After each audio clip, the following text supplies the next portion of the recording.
لا dadka shacabka waxa ka dhintay 6 xubnood waxbada toos lagu dhuftay waxa kale oo dhaawaca ilaa 100 qof ka badan waxa la xidhay gudoomiye ku-xigeenkii xisbiga iyo saraakiil kale oo fara badan mucaaradka haddaad tihiin waxyaabaha laydinku eedeynayo waxaa ka mid ah in ciidan xamar idinkaga yimid marka arrintaa maxaad uga jawaabaysaan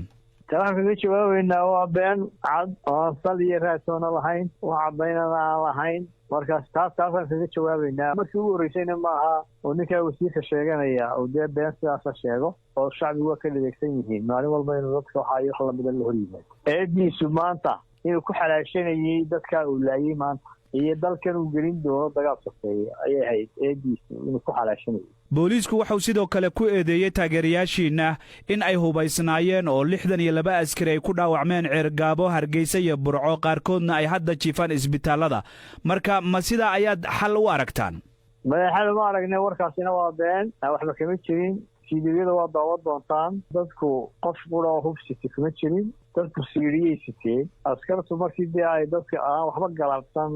salaamiyay waliba ay xabada nool iyo sunta iyo jirdilka ay ku bilaabeen dhalinyarada markaa waxaan xasuusanaa qaar baa dhagxaan wax ku furfuray laakiin qof kale hubsitay ma jiro wasiirka arrimaha gudaha Soomaaliland hore wuxuu u sheegay in dibadbaxyaasha mucaaradka loo ogolaaday goobo cayiman marka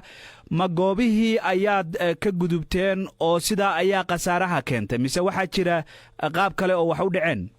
meel lagu cayiman ku qabsan maxaa ka xaq loo inay meel noo cayiman laakiin mudaaharaadka anagu xaruntayadiida horteeda 2 qof lagu dilay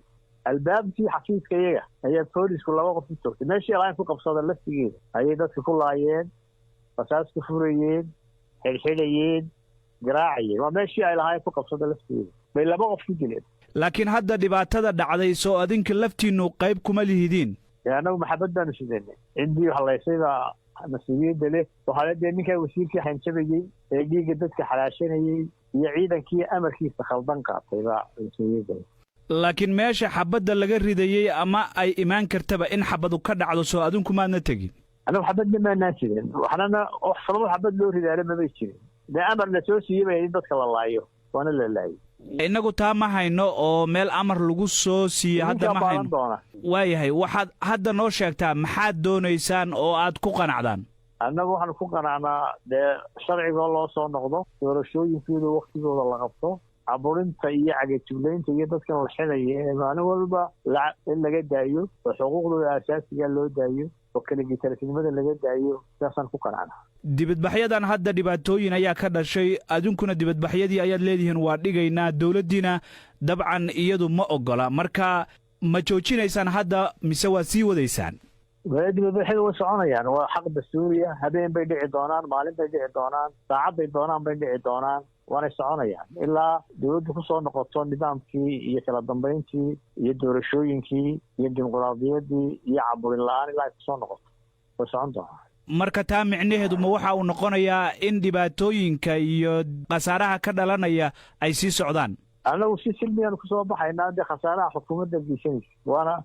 anagu xaq aan leenahay weeye waan soo baxaynaa